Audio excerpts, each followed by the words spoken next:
మీతో పంచుకోమని పరిశుద్ధాత్మ దేవుడు నా హృదయాన్ని రేపుతున్న మాట ఏంటంటే, ఒకవేళ నీ బ్రతుకు కూడా ఎడారి బ్రతుకేమో, నీ ఆలనా పాలన చూసేవాళ్ళు లోకంలో ఎవరూ లేక అనాథనైపోయానయ్యా, తల్లిని కోల్పోయా, తండ్రిని కోల్పోయా, అన్నదమ్ములను కోల్పోయా, జీవితంలో ఒంటరిదానిగా నేను మిగిలిపోయాను.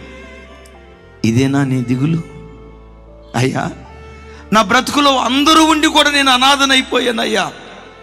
నా మంచి చెడులు విచారించేవాడు కనీసం బాబు తిన్నావా, అమ్మా పిల్లలు ఎలా ఉన్నారు, ఆరోగ్యం ఎలా ఉంది అడిగే నాదుడు ఒక్కడు లేడయ్యా నా బ్రతుకులో. ఒంటరి పోరు. ఈ పిల్లల్ని ఒంటరిగా పోరాడుతూ పెంచుతున్నాను, ఈ కుటుంబాన్ని ఒంటరిగా కొనసాగిస్తూ ఉన్నాను. జీవిత పోరాటంలో నేను అనాథనైపోయాను, ఒంటరినైపోయానని ఈ రాత్రి సభకు వచ్చిన బిడ్డలారా, మీలో ఎవరైనా బ్రతుకులో ఒంటరిదాన్ని అయిపోయానని ఏడుస్తూ ఈ స్థలంలో ఎవరైనా కూర్చున్నారా? కలవరపడకు. నీ ఒంటరి బ్రతుకునకు హిస్సోపుగా పిలువబడుతున్న యేసుక్రీస్తు వారు నీ ఒంటరితనములో జంటగా నిలవబడేటువంటి దేవుడు. నేనంట ఆయన ఒక్కడు నీకు తోడుగా ఉంటే పర్వాలేదు.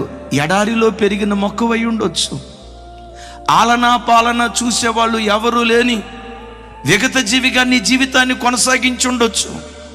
ఆయనొక్కడు నీకు తోడుగా ఉంటే, ఆయనొక్కడు నీ ప్రక్కన నిలవబడితే, ఆయనొక్కడు నీ జీవితంలో ప్రధాన భూమిక పోషించి నీ పక్షాన నిలవబడితే, అనామకురాలైన నిన్ను అందలం ఎక్కించటానికి దేవుడి శక్తి కలిగినటువంటి వాడు.